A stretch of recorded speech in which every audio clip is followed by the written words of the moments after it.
The South China Sea, a marginal sea of the western Pacific Ocean, has long been a hotbed of geopolitical tension. It is surrounded by several nations, including the Philippines, Brunei, Malaysia, Taiwan, Vietnam, and China, each with varying claims over its resources. The recent introduction of new Coastguard rules by China has escalated these tensions, particularly with the Philippines.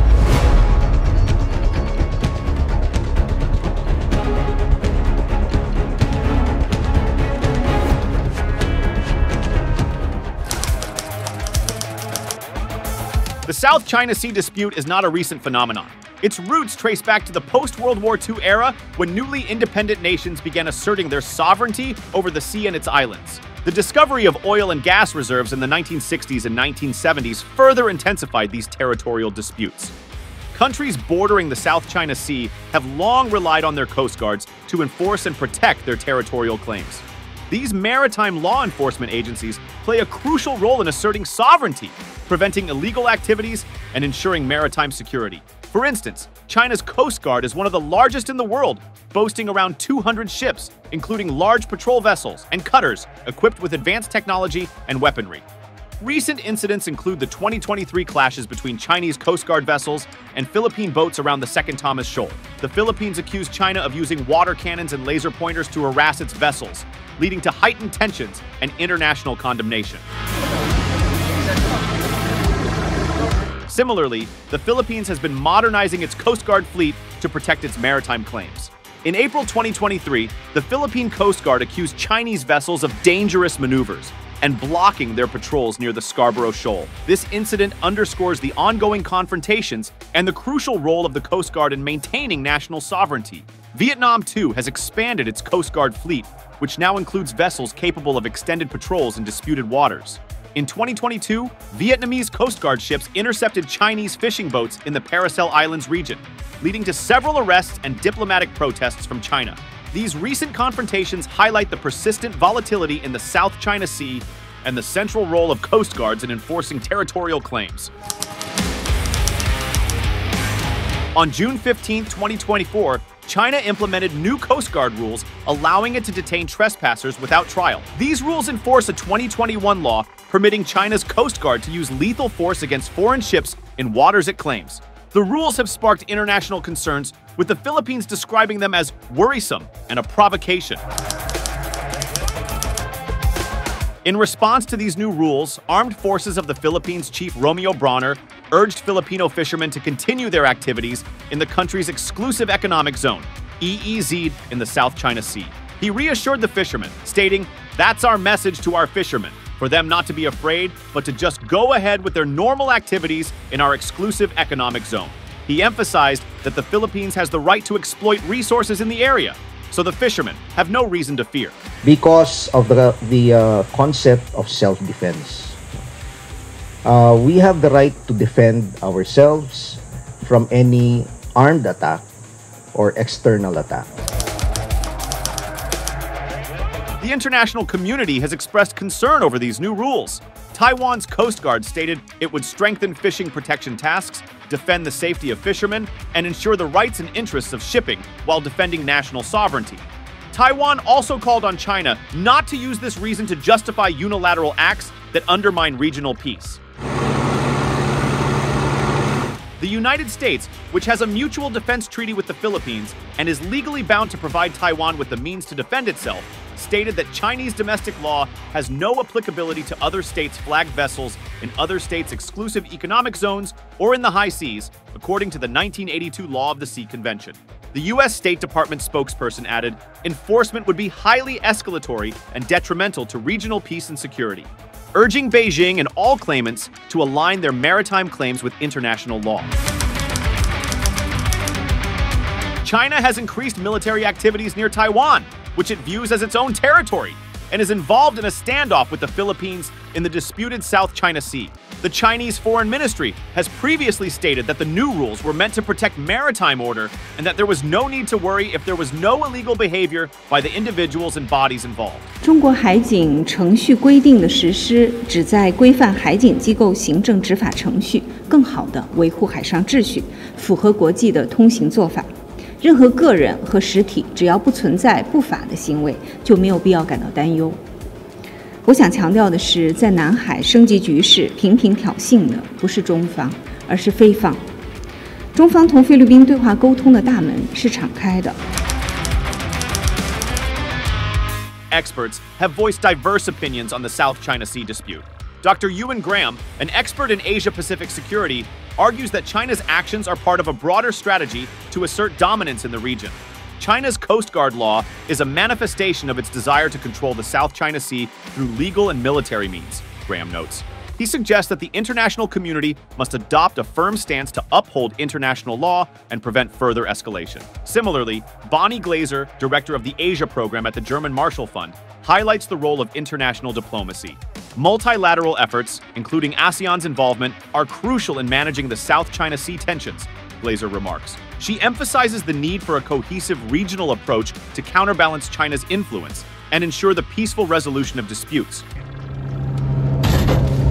Today, Chinese operate Navy ships, Coast Guard vessels, maritime militia 24/7 around virtually every feature that is disputed.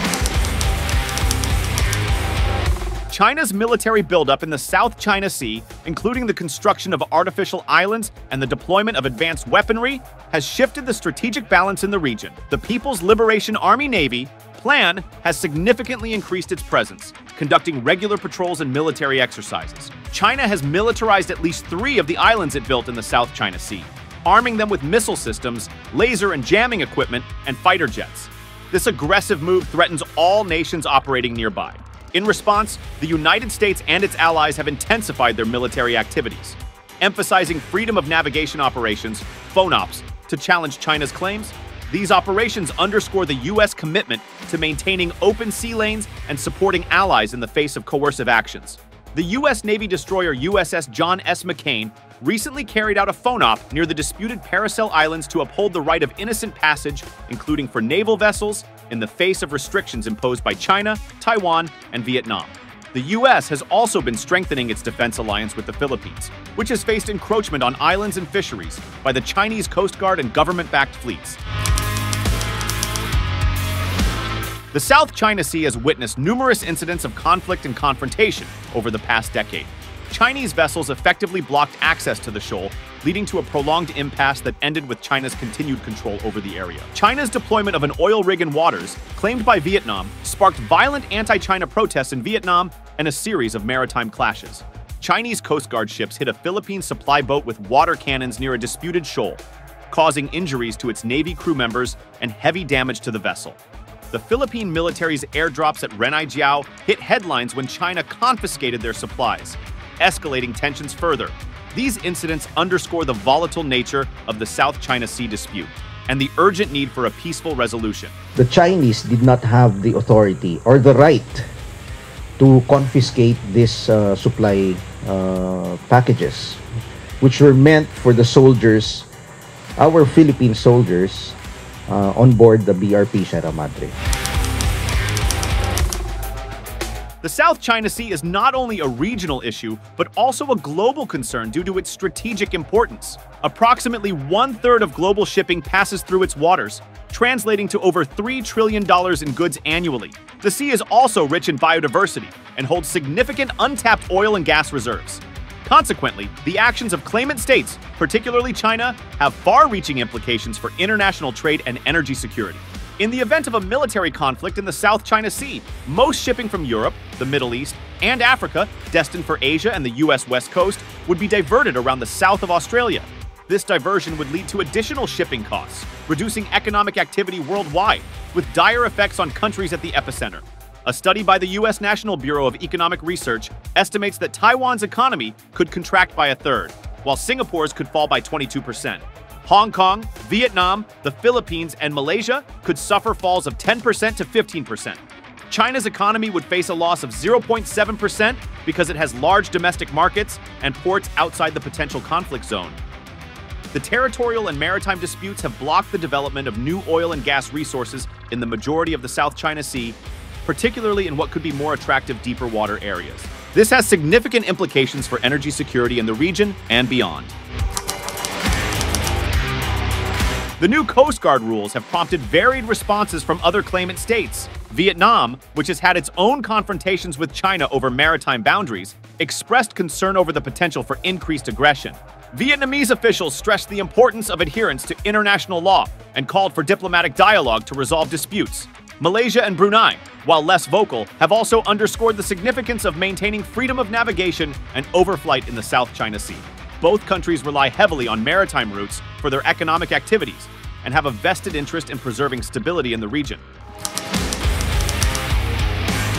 The UNCLOS framework provides a legal basis for resolving maritime disputes, yet its effectiveness hinges on the willingness of states to comply with its provisions. The 2016 arbitration ruling, while legally binding, has been largely ignored by China. This has raised questions about the enforcement mechanisms of international law and the role of global institutions in addressing such conflicts. John Negroponte, former U.S. Deputy Secretary of State, emphasizes the importance of international legal frameworks.